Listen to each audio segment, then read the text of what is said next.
do here? You know what? This is just like a breath of fresh air. I'm not kidding. I think it's been day 5, day 6. I don't even know what day it is, to be honest. But it's just everyone's in it for the right reason. Everyone's in it. You have great energy. You have great people. And at the end of the day, everyone's putting aside their agendas and doing what's best for the team. And let me tell you, it is refreshing and everyone's excited to be here. Remember when Angel Reese and Kennedy Carter thought they could push Caitlin Clark around without facing any consequences? When defenders took cheap shots and the refs stayed silent? Yeah, that era just ended, spectacularly. She needs an enforcer. She needs a brute that will wreck people if they wreck her. Sophie Cunningham just walked into Fever training camp and delivered a message that's shaking the entire WNBA. The veteran sharpshooter, and black belt in Taekwondo, isn't just joining the squad, she's stepping in as the enforcer for the league's most targeted rookie. In this video, we're breaking down Sophie's impact at camp, her fiery interviews, and why she's quickly becoming the Indiana Fever's secret weapon against the league's toughest bullies. If you're fired up, drop a CC Sophie in the comments. Let's get into it. Sometimes you need one of those players on your team. You need one of those enforcers. Every good player, by the way. Every good player, every good team that is a super duper star. Most of the time have enforcer type players. Remember when Caitlin Clark entered the WNBA as the most hyped rookie in history? The excitement was electric, but it didn't take long for things to turn ugly. As the season unfolded, a disturbing pattern shocked fans and analysts alike.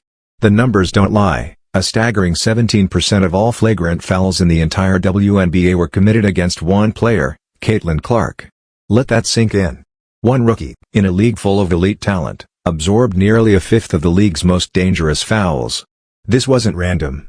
It was targeted. It was calculated. So there's a hot topic going on right now. Caitlin Clark says she got cheap shotted against the sky. I mean, throughout the season, she's been getting beat up. Hard screens, elbows, knocked down. Game after game, the pattern became too blatant to ignore. Opponents weren't just playing tough defense, they were targeting Caitlin Clark with hard screens, excessive body contact, and borderline dangerous plays. What should have been a showcase of generational talent quickly morphed into a nightly gauntlet of cheap shots and intimidation tactics. Some of the worst defenders stood out like a sore thumb. Angel Reese took the lead as Clark's most visible antagonist, blending relentless physicality with non-stop trash talk aimed at rattling the rookie. But the most egregious moment? That belonged to Kennedy Carter, whose blindside shoulder check during a fast break didn't just break the rules, it broke the internet. The clip went viral within minutes, not because it was impressive, but because it was unmistakably dirty. These weren't just fouls. They were messages. And the league had a problem on its hands. That's all I see. They try so long to get respect for women's basketball, and then they treat it like a junior high school girl's locker room. Junior high school girl antics on the court. What made the situation even more frustrating was the lack of protection from officials. Time and again, referees let obvious fouls slide, calls that would have been automatic for other players. As a result, Clark was forced to battle through a relentless barrage of physical play while also trying to lead a young, inexperienced Fever squad still finding its identity. Like, she needs an enforcer, and if it ain't gonna be me, Michelle Rappaport, like, where is Charlize Oakley? Doesn't her team have like a Zavaria McDaniels or a Rakisha Mahorn? She needs like a goon on her team, because when your star player that's bringing so much money, so much attention to the league, and it's a collective, it's a bunch of them, it's been brewing. Through it all, Clark displayed exceptional composure. Despite enduring treatment that would have pushed many veterans to speak out, she never once used the media to criticize referees or opponents. Instead, she kept her focus, played through the contact, and carried herself with a level of professionalism far beyond her rookie status.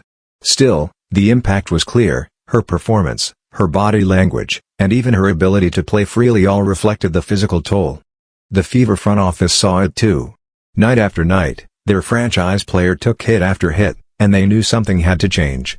So heading into her sophomore season, they made a bold decision. It wasn't just about improving the roster, it was about building a team designed to protect Clark and ensure she could thrive without being a nightly target. Caitlin Clark was getting hit a lot.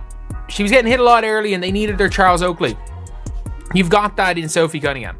This wasn't just about chasing wins, it was about changing the tone. The Indiana Fever were making it clear, the days of cheap shots and unchecked physicality against Caitlin Clark were over. The team wasn't just being rebuilt, they were fortifying it. And at the center of that shift was a need for leadership on the floor, someone who could set the tone, hold the line, and send a message. Enter the 6'1" enforcer with a black belt in Taekwondo and a fearless edge. A veteran known across the league for her grit, intensity, and zero-tolerance approach to disrespect. The Fever didn't just add talent, they found the protector they needed. I just think that's what they were doing in the offseason. They were trying to get winners, people who know how to compete, people who want to win, and put that together with experience, people who have championships. And so when you have that type of combination, and us kind of young bucks, I'm kind of a tweener, and then you have the vets, you know, you're just trying to be a sponge, you're trying to learn, you're trying to be good now, but at the end of the day, you're trying to be the best when it's preseason, right? And so that's why you have those vets, is so you can learn from them. They've been around the game for a really long time, and that's kind of the refreshing part about being on this team, is that everybody wants to learn, and so everyone's dialed in. Enter Sophie Cunningham, a name that already carried weight in WNBA circles. But when she arrived at Indiana Fever training camp and stepped up to the mic, it became clear her impact would go far beyond her impressive 37.8% shooting from beyond the arc. Behind the stats was something even more valuable, a warrior's mentality and a fearless attitude. Her message wasn't rehearsed, it was raw, direct, and impossible to ignore.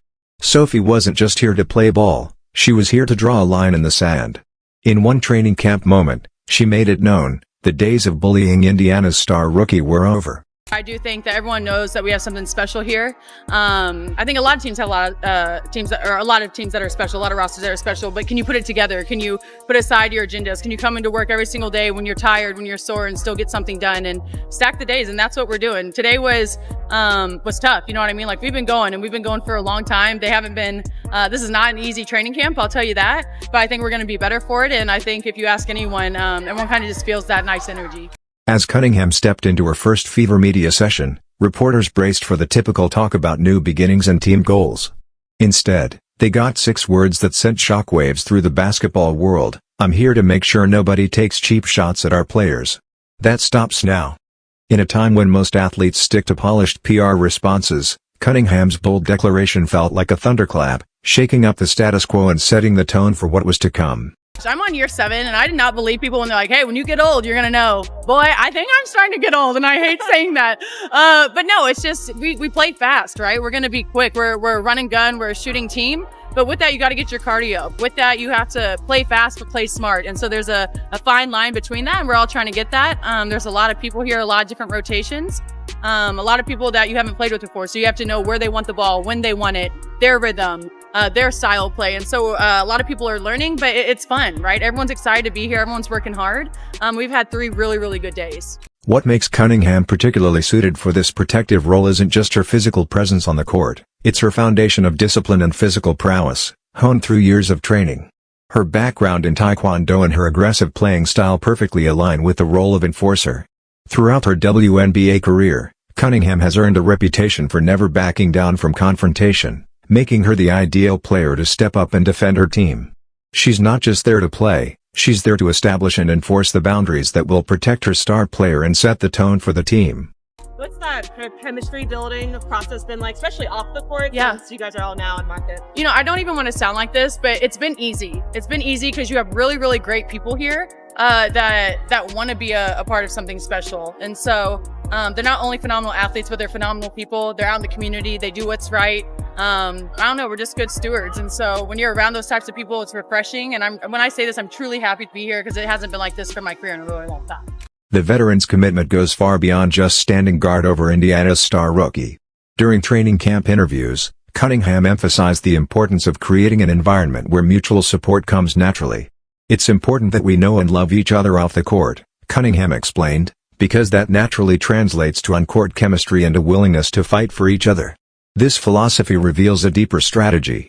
She's not just protecting Clark, she's fostering a culture where every player feels secure, supported, and ready to stand up for one another, creating a cohesive, united team dynamic that will carry them through challenges both on and off the court. Anytime you play with the GOAT of our team, or the GOAT of our game, you're going to learn a lot. You know, you have to be ready for the ball, head on a swivel at all times. And the way that she throws the ball is a lot how DT threw it. I think this is just the younger version of her, so she has a little bit more energy, a little bit more spunk. I miss DT in her prime, but doesn't mean she wasn't great when I played with her. But honestly, at the end of the day, everybody can shoot, right? If you're cutting and you're open, you're going to get the ball. And so you just have to be ready for that. And I'm excited for that. And I think you'll see 1 through 5 is interchangeable. And I'm so grateful and blessed to have my time out in Phoenix. I met a lot of cool people. I had a lot of great teammates. I learned a lot, had a lot of great times, but just a new era for me, right? A new system, a new type of energy. And so, of course, I'm excited for it. I'm happy to be close to my family. I'm excited to have my teammates. So I'm started to even get close with now. And I think we're going to be a lot of friends. And so, I don't know, it's a new vibe and I'm happy. We have entered Indiana Fever training camp day 3 and Sophie Cunningham is killing it. That was the best one all night, Woo! Yes!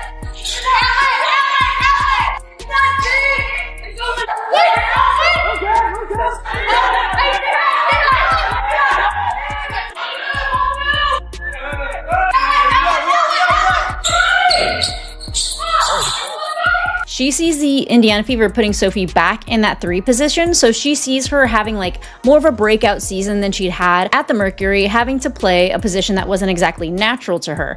But watching the footage, it's kind of crazy because I see Sophie Cunningham now as being able to play the 1, the 2, the 3, and with her experience over Mercury, the 4. Sophie Cunningham at the 1 as the point guard, you're crazy, you say, but no. Okay, so we have Sophie with the ball. She's running it up the court. She's directing traffic.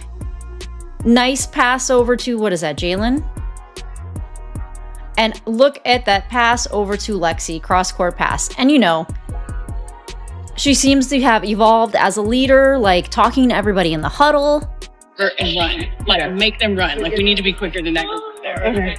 And it looks like they were just kind of testing out Sophie as a point guard at times. I could see Sophie just coming in for a few minutes a game and, giving Caitlin Clark a rest or anybody else a rest, starting at the 1, migrating over to the 2, whatever.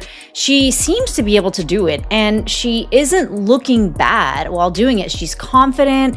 She's hitting her targets cross court, and there is more footage showing her spotting up so she can still go over to the 2, to the 3, to the 4 even, spot up at the wing and knock down a 3. It's going to be Caitlin Clark flash show. So it's going to be phenomenal playing with a point guard, like you said, that have a good vision on the court, because that's like as soon as she gets the ball in her hand, she's throwing it up because she already see the person down the court before she even get the ball in her hand. So that's one thing I love about her vision on the court. I really can't wait to catch all those passes and give her all the assists that she needs. Talk about you on the court. What sort of attributes do you think you're going to bring, and where will you add to the Fever from last year to this year? Yeah, I think I'm really just like a calming presence. I feel like I never get too high or get too low. People are like, why don't you smile more? Why don't you get excited? I'm like, I'm just chilling. I'm vibing. I feel like I'm really an observer. But I am really competitive as well. I like to run the floor, like to play defense, like to win. And I think the Fever was a place to be if I wanted to win. What excites you the most about this team that you're going to be joining? I mean, they have dynamic pieces in CC and Kelsey Mitchell and AB, Lexi Hall. I mean, they have a great core, so why not just add to that and try to take us to the next level in the playoffs. They were in first round, and I played against them in the first round, and the way they came back the second game, it just makes you excited to, okay, I want to be a part of that. They didn't lay down and quit. They came back and actually try to beat us early, that next game. It says the Fever depth without training camp rookie contracts. At the 1, Caitlin, Sophie, Sid, Kelsey. At the 2, Kelsey, Lexi, Sophie, Caitlin. At the 3, DB, Lexi, Sophie. At the 4, Flash, Bree, Dantas, DB, Sophie. And at the 5, AB, Dantas, Bree, and Flash. Don't see Sophie at the 5, but they are having fun. Case in point, Sophie and Caitlin are 2 friends that need to be separated in class for talking too much.